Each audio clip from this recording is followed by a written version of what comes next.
Good evening. It is 8 o'clock in London on February 28th. We are in the Tate Museum. I have some directions here I'm going to read. I may not use them all.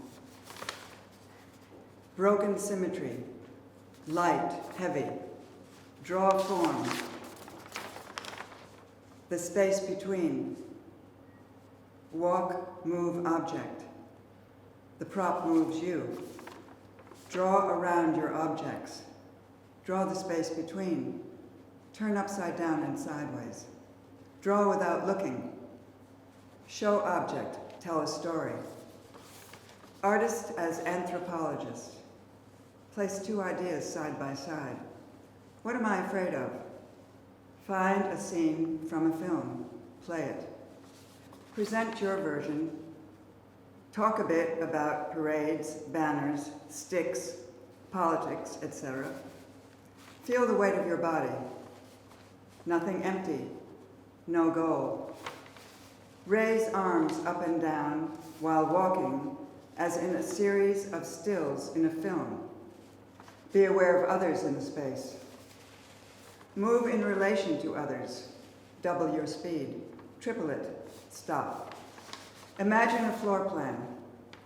Move among large shapes. Distance. Signal near and far. Telepathy. Magic show. Ask a friend to give you a sentence. Add sound. Fragmented, crushed, turned inside out. Condensation and displacement. Mask, the stage, the place. Write a story. How did we make this? Just begin. Space of the monitor. Hidden space. Get long, floppy sticks from the lumberyard. Poles. Work with poles, with trees, with blocks, pieces of wood tied to your feet. Hold blocks, hit them together overhead. Medium of water. Move as if at bottom of the sea. Great pressure. Blindfolded. Edge of sea. The deep sea. If I could remember, it would be simple things. I think I'll skip to the end. Actually, it's part of my list. Exchange movements. She flaked along, hesitating, almost clumsy, never completing a gesture. Body part by part. Where does it take you? Wait, lean, fall, warm up, relax.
That's it.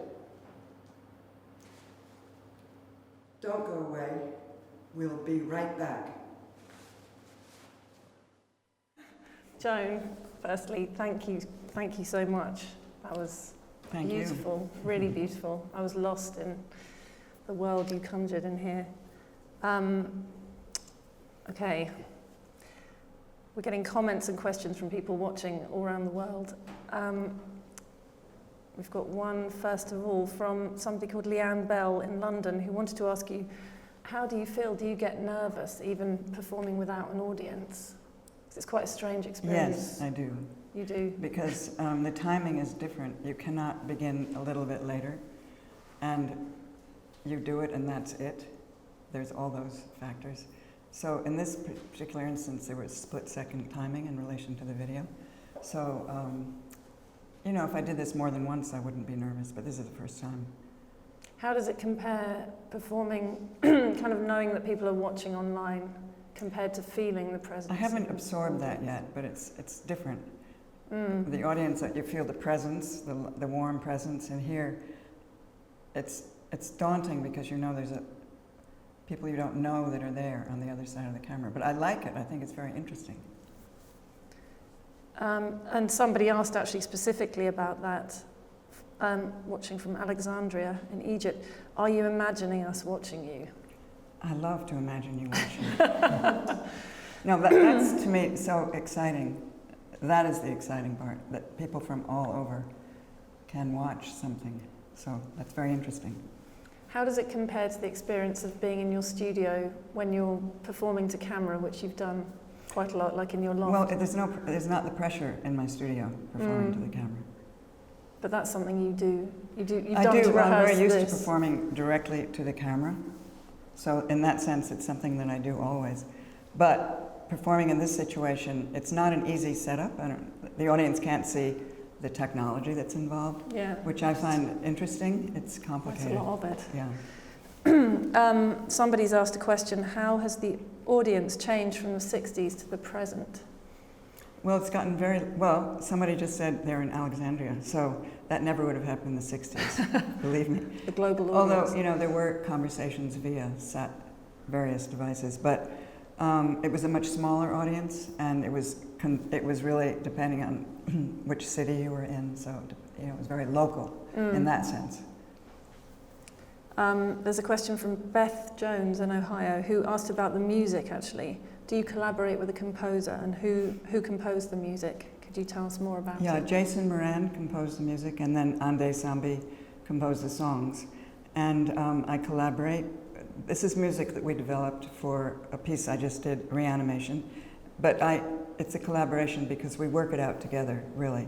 I mean, it's his music, but we work together on which music works and doesn't work. And then I edited this soundtrack, so if he is watching, I hope he liked my edit. And how it went with the video?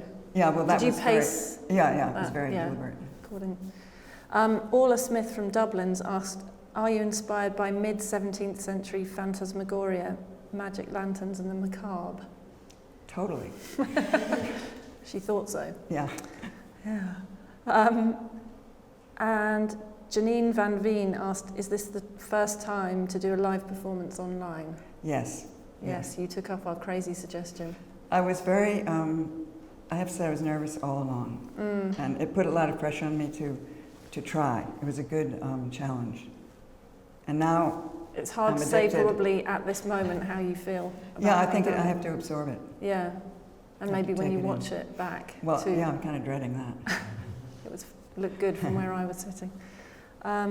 Sarah Jane Marston sent a question, what's the symbol of the crystals that you used? They're not symbols, they're crystals. You know? No, she was asking what's the symbolism of using crystals? Well, it's not a symbol. I mean, I don't think about symbols, but I use crystals because I was working Reanimation. It was concerned with snow and ice. And so, of course, ice is made of crystals. And so I saw these in a lighting store and decided to use them. So they're not a symbol, they're actually representing crystals. What they are. They are. How do you... Although they have connotations. I mean, the piece has had quite a different combination of textures in it between the paper, the wooden sticks, paint that you've used on the back, and that projection of a sparkling crystal. How much do you feel that this quality of textures can translate onto the screen? Is that a reduction for you from the live experience? No, because paper can make, it's all about creating kind of, I hate to use the word magic, but yeah. Paper can be used in many different ways to create illusions and spatial situations, and it can change the space and the color. I use paper a lot. I think it's a wonderful material. I mean, I love the way in your work you combine the most kind of primitive form of making art in drawing and painting. Yeah, well, I like new to go back to the technologies. basics and juxtapose it against high technology. That's really... there's another question actually on this theme from Juan da Costa in Madrid, which is what inspired you to do drawing without looking? Which I remember you doing in a talk we did at Tate many years ago. Well, you said, is it a metaphor for how we go about our lives? Maybe. I mean, yeah, it could be. But, well, I like people to read things in their own way. But I think I began doing that when I began to work with the closed circuit television. And I would draw looking at the monitor. You know, I would draw here and there'd be a camera on my hand and I'd look at the monitor. So I began drawing without looking, and I'm very interested in how the drawing turns out that way. So it's a kind of device. So I've used it on and off in different ways. Is it related at all to how Jackson Pollock made paintings and that interest in sand drawing? No, it's the antidote. No, actually, I never thought of Jackson Pollock as a... I mean, he's a genius. I love his work, but no. Something else. It's just my thing. I mean, of course it's related. Artists have always, in many cultures, worked with drawing in the sand and drawing on the floor. Drawing. For me, it's more related to. I saw Maya Daren's Haitian footage, unedited at one point. It was 4 hours long. People drawing drawings over and over again with white powder. Wow. Beautiful. Yeah. I remember your lines in the sand that you performed here, where you were drawing in the sandbox. Yeah, but also Mirage. I made a lot of. Well, that was on a chalkboard. So. We've still got lots of questions coming in, so I'll try and push through some of them. Carol. Do you get lost in your work? That's a good question, because I got lost in your work when I was watching it. But do you get lost, and what's your state of mind while you're moving? There's two things. I mean, for instance, tonight is the first time, so I was really having to concentrate on my movements and picking up and putting down in the right place. As I would do if I did this many times, it would become more of a kind of magical place for me to be. But when I do it for the first time, I can't get lost, or I would miss my cues. So you need the repetition to get lost? Well, I have to pay attention to all the cues. I mean, I'm looking at the TV cues, the sound cues. You know, each movement depends on the cues. So like actually, I hear the phrase once, twice, okay, 3 times I have to stand up and move over, you know, so. So it's actually kind of a myth about performance art that it's spontaneous and authentic and one-off. Well, maybe some people. In this case. It's for some, not for me. No. Ben Byford in London has asked, what's the hardest thing about being a performance artist today? At my age, physical. Yeah, you're dancing a lot. No, I shouldn't say that, actually. No, you're doing pretty well. The hardest thing about being a performance artist. Well, sometimes it just seems so complicated. You have to have so many things. I did say you did say you wished you were drawing. Well, I would just like to paint or draw. Yeah. Instead of. Yeah. But then once you do it, it's worth it. That's where I always have that. Yeah. You know, so it's going through the process is. Yeah. It's like not torture, necessarily you know. Really? Yeah. Oh dear. A little now bit. You're out the other side. No, don't worry about it. Okay. I feel bad. Sorry. Making you do it. Kathy in Nottingham says, Joan, does this relate to the early performances you did on video?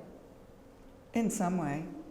I mean, my persona, you know, but I'm moving much faster. I'm jumping around in a very different way. And, you know, it's from, also everything has happened. In that way, everything has gotten faster edits, you know. Like in this situation tonight, we had to have 30 seconds to, between me being here and us coming back. It's just split seconds that we're getting used to, you know, and I think I've responded to that a little bit.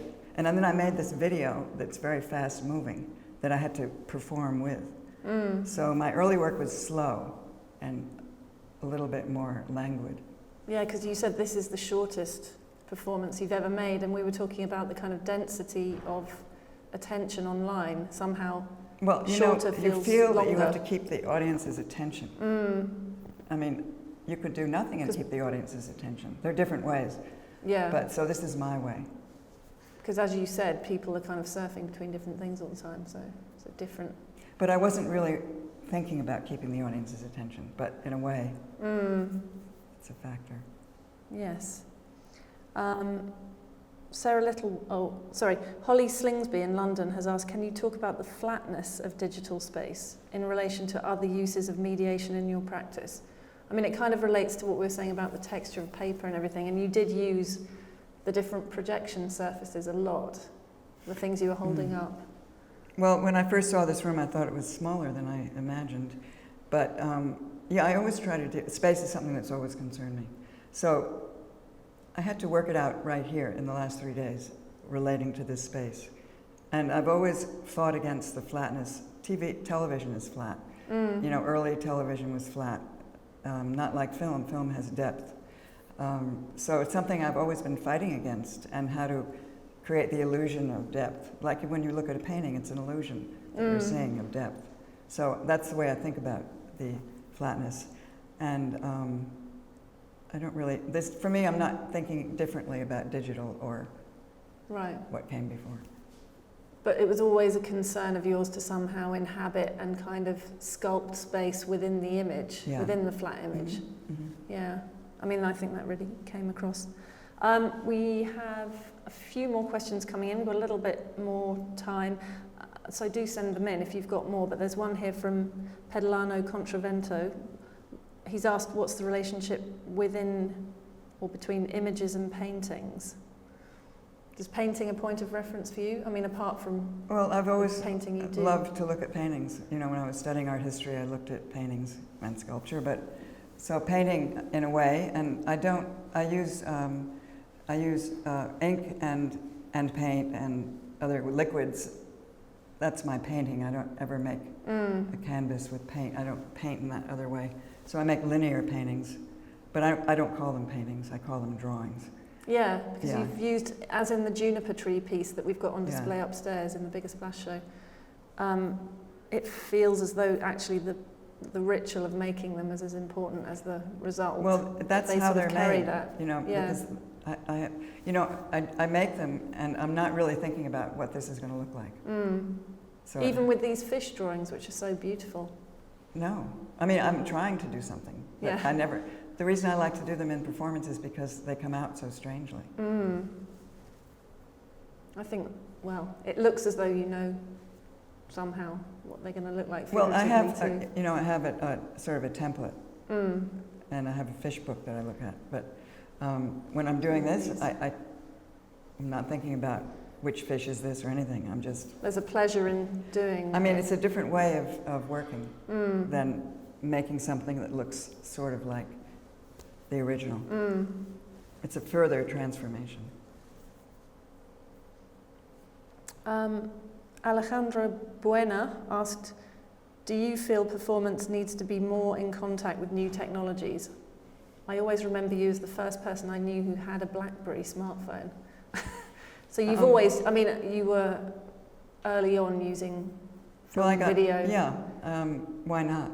Yeah. But I think, I'm not sure how far I'm going to go, but yes. But you are quite fascinated by and adept with and No, I think that the way I see technology. technology, or any technology, it's a device, it's a tool. So it enables you to do something. For me, it's about working with the image in relation to the technology. I mean, I like the fact you don't seem to see a conflict between that and, like you say, the most primitive forms of image making. Well, it's our way, you know, it's contemporary. This is the time we live in, as far as the way we translate those things into form. Yeah. Felix Rios from Valencia in Spain. We've got lots of questions coming all the time, sorry. What would you like to experiment with in upcoming performances with technology? Where next? I have to absorb Maybe this is far first. enough. Yeah. Yes. This was something I have to think, It was interesting to do this. Well, I've always thought, actually, I've always been interested in the possibility of something online. I mean, people have been doing that, broadcasting from their lofts or their homes and putting it out on the web. I've never done that, and I think I'm not sure I would do that, but it interests me. This forum interests me because I think it's an interesting way to reach an audience and to communicate. So, you're not interested in net art, in making work that is about that technology per se. It's more. It's not using it as a tool. Yeah, I don't. I haven't really delved into that in my work, but I'm interested, but not. But actually, using it this way doesn't feel a million miles away from how you'd use video. No, this is exactly the way I always work. So it's not a new thing in that sense. It's a different take on the kind of solipsism of performing to video, though, as you say, for knowing that there is an audience out there, somehow imagining there is, but not seeing them. It's a strange double situation. I like it, I have to say. To be able to communicate. I mean, it's very magical that I'd say you're friends. I hope some of my friends are watching. But friends or people that you've met once, or even that you don't know, are somewhere in the world watching. It's amazing. I've never had that experience. Yeah. So, speaking of which, we've just got time for one or two more questions, I think, from people in different places. There's one from Rye Coalition. That's a strange one. Do you think you might have been a musician in a former life? The music was a really powerful part of. I hope so. That's all I can say. And Alice and Laura, how do you practice for a performance like that? I improvise. For this one, I spent about a month making the video, the music, creating a situation, then working in front of that and with the music. The music really inspires me. And then I improvise and I collect movements, objects, actions, and then I practice and practice and practice. That's really. Did you feel you had enough time to practice in? No. Well, no, I mean, I could have, but yeah, we had just enough time. It's always. It looked like you sort did of just in the enough work, time. Yeah.